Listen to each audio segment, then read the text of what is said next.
Okay, in this FAQ we're going to be looking at how I actually record the sound for my videos. I get a lot of questions asking basically what I'm using to record the sound and how I'm getting certain sounds and how I pick up certain things and if that's the pickup of my guitar. So I thought I'd just cover that a bit in this FAQ. The setup that I use for all of the percussive guitar techniques videos is actually this microphone just here, which is a Neumann TLM 103, and that's being recorded through an Apogee Duet, which is a Firewire audio interface and also mic preamp, and that then goes into a MacBook, and that's running Logic Express, and I would record that just at 48K 24-bit, so that it's easy to sync up with the sound from the camera, which I don't actually use in the recordings generally, and that's going to be kind of just to sync the sound with the movement, and it has to be recorded at 48K because that's the standard for video, not 44.1 like you'd find on a CD or an MP3. The other microphone that I've got set up next door is actually a flash-based recorder, a Zoom H2. Now that was used in the last FAQ video. I thought it would be interesting just to have one recorder like that, and also I just wanted to experiment with that so that I can perhaps do some FAQ videos sort of out and about. Got some plans for that, but more of that later. Now the Zoom H2 is a really nifty little bit of kit, fairly inexpensive. It's got two microphones facing forwards and two microphones facing backwards, and you can select various combinations of those mics. At the moment I've got it set up at a 90-degree forward-facing angle, and I'm positioning myself about 1 foot away from these microphones, pointing roughly at the 12th fret, the neck join kind of area. It's a fairly standard position to record your guitar from, and generally it gives you reasonably good results without having to fiddle around too much, although your mileage is going to vary depending on what kind of guitar you got and loads of other factors. Now the Neumann just here is, compared to the Zoom, a really expensive bit of kit. It's a very nice microphone, it's a good manufacturer, it's got a cardioid pickup pattern, so basically that's going to reject sound from the rear and pick up sound mainly from the front and from the side lobes, but you do get a varying pickup as you go around the side. You get drop off on certain frequencies because of the pickup pattern. I'm not going to get into too much detail about why you would choose certain mics and what kind of mics I'm using this lesson, because I'm going to do a really in-depth series on that, looking at how you record acoustic guitar in different environments. Now out of the two, if you're looking for something to record with, probably the Zoom H2 is the more sensible option because it's cheaper, it takes less experience to use it. You can pretty much just set it up and go, and you get a really decent sound. It's battery powered, it records to flash, so it's compatible with pretty much any operating system. You just whack it into an adapter and go. If you wanted to go down the route of a more expensive condenser microphone like this, you've then got to consider getting an audio interface which is going to do it justice, and then you've got to consider other factors like well, the room you're recording in. If you go for a really, really expensive mic, you probably need to have a very nice sounding room and a lot of experience to get the most out of it. Whereas if you're going for the inexpensive mic, you'll still get a decent sound, and you're not going to be throwing your money away on all of that.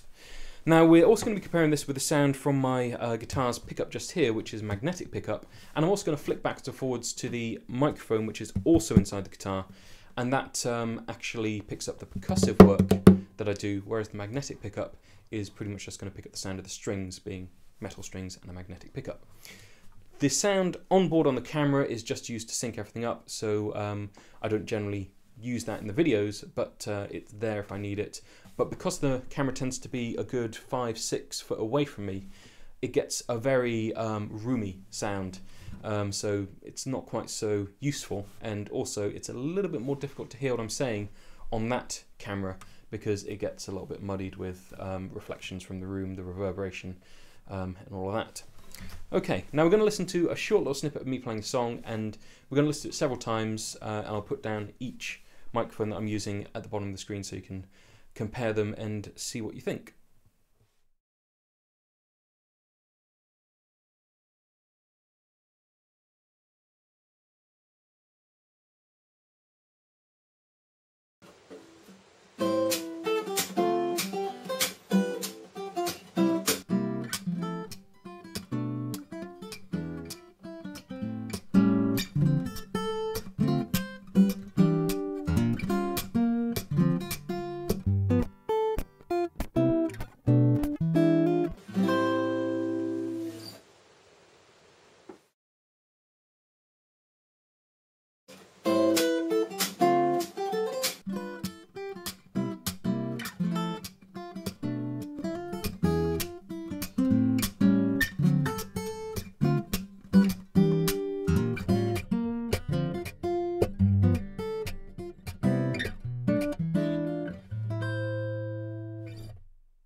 Okay, now, you might find that you prefer one of those microphones over the others.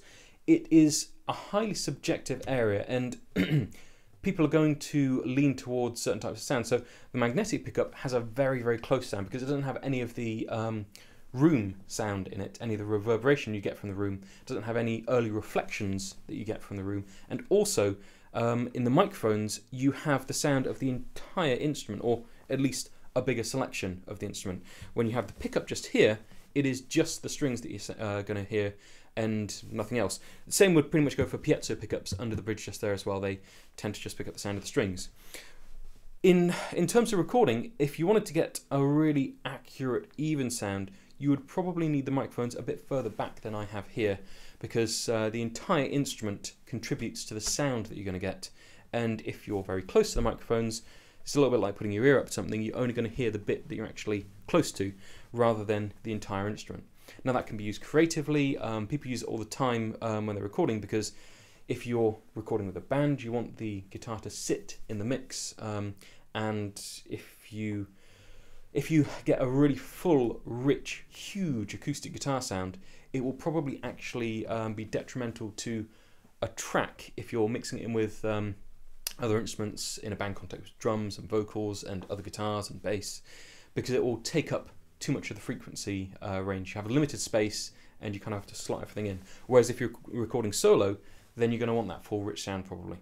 Now, people to listen out for who I specifically know are recording in interesting ways.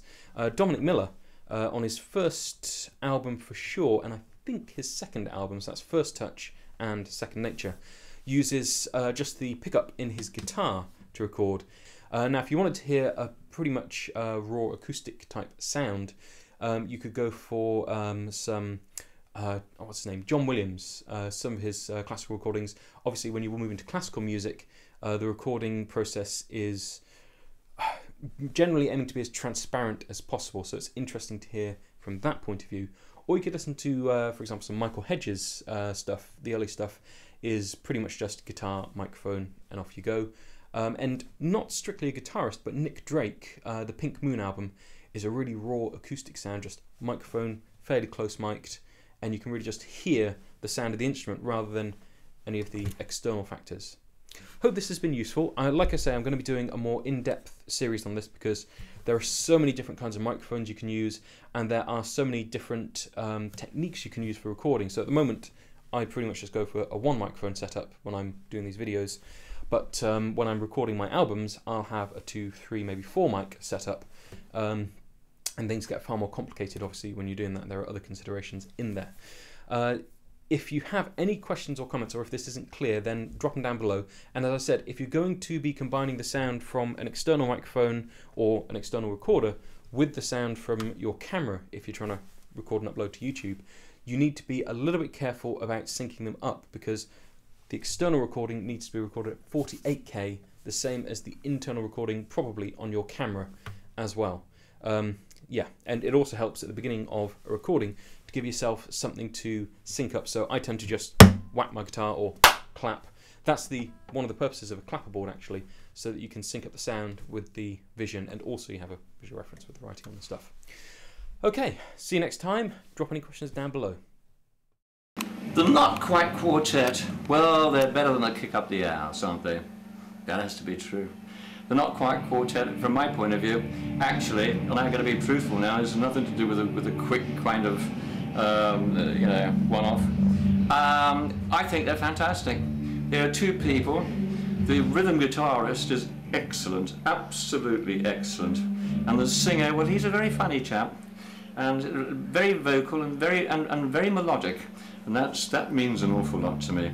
So you've got wit and intelligence and music. That'll work for me every fucking time.